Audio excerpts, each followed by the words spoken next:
I'm Commander Pete Creighton. I'm the captain of HMCS Athabascan, one of our Canadian destroyers.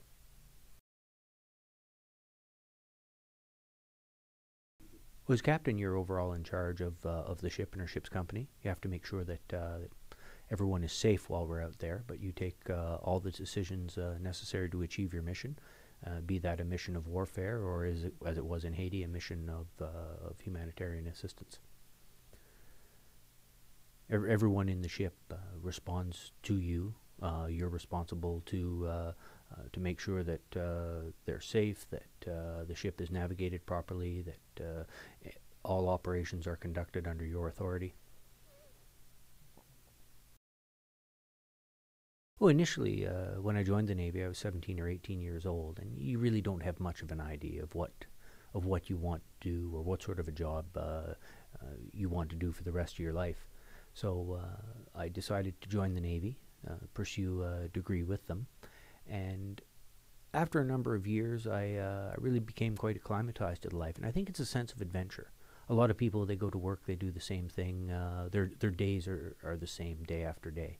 And for me, whenever I go to work, there's something new. There's a new challenge. You never know what the future is going to bring. You never know what that day is going to bring.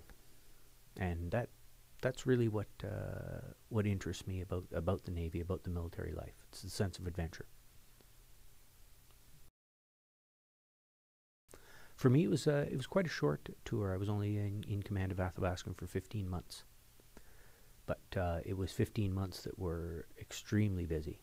We spent most of our time at sea, and of course the deployment to Haiti and helping out the Haitian people in their time of need was certainly the highlight of my command and probably the highlight of my career. So I didn't have a huge role day to day in Haiti, as the responsibility fell to my second in command and the teams ashore to react and fulfill the needs of the mission on a day-to-day basis. I played a support role at that time. The day would continue like that. About between 4 and 6 o'clock in the evening, we'd send the boats back to shore, bring our people back, recover the helicopter, and commence our planning. We'd review the that happened, what the requirements for the next day were, and what sort of long-term logistics and sustainment requirements we would have. So the days were quite long. They'd start up about 5:30, run through probably till about 8:30, 9 o'clock at night, and then sort of the mission was put to bed for the day, and I would write my night orders and retire around 11 in the evening. We did that for about 58 days in a row.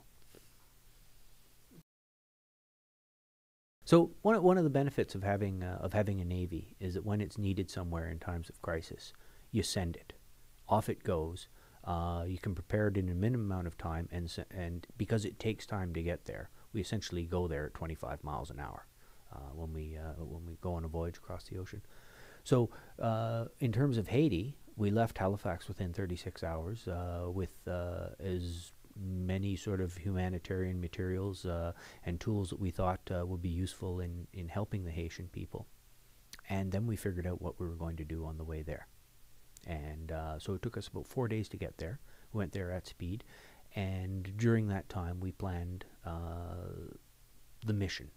And we had more and more information as to what the conditions were on the ground, and we were able to formulate a response. What sort of teams we would send, we were able to figure out the range of missions, the range of security issues that we were going to have to deal with. Now, of course, that's all a plan. And as soon as we got there and we did our first day on the ground, our helicopter recce, then we knew what we were really going to be dealing with. I've never seen anything quite so disheartening as the plight of the Haitian people that first day. It was about 7 days after the earthquake, about six days after the earthquake when we arrived there, and there were still people with significant medical trauma resulting from the earthquake. The town we were in was a town called Léogâne, about 130,000 people, and it about 90% devastation. So there was one building in 10 that might still be standing, and even it was probably unusable, unsafe to be in. So people were homeless. People had significant medical trauma. Their hygiene, the availability of food and water was still not yet assured. And if you look at a situation like Haiti, Haiti for a long time now has been a troubled country, a country that's depended on the help of others to get through each day, to get through each year. And so the big providers of help there, like the Red Cross and the UN and that sort of thing, they they were equally as affected and equally as hampered by the earthquake. So when we got there, and the Americans got there, and the Italians sent an aircraft carrier, and nations from around the world showed up and helped in some fashion or not. If they weren't there on the ground or there with a ship ready to help out, they were there offering medical supplies, or they were offering money. On our way down there, we didn't really know what to expect, so we had to make a lot of assumptions. As I said, we had some information coming out, but when we knew that we were going to Leogane and not Port-au-Prince, most of the news services were reporting out of Port-au-Prince, and the security situation there was significantly different than it was in the rest of the country. There was a lot more looting, a lot more violence, but we didn't know that because we didn't have up-to-date information as to what was going on in the area we were going to. So as I said, we made some assumptions, and we knew that we were going to be providing humanitarian assistance, and that humanitarian assistance, from a worst-case perspective, could range from recovering bodies from people that died during the earthquake, or it could be something as simple and as feel good as distributing medical aid and water and food and that sort of thing. Something that that you can actually put a smile on someone's face by giving them something, where you get instant feedback. The other big unknown for us was the security situation. As I said, the information that we had was the security situation in Port-au-Prince, which, suffice it to say, didn't look promising. But the assumptions that we made that we would be dealing with potentially armed gangs that would be interfering with our ability to provide aid, and I'd viewed that at the time as somewhat of a showstopper. That would prevent us from being able to achieve our mission of helping the Haitian people. Or it could be a completely benign security environment. And for the most part, it was very benign in the area we're in.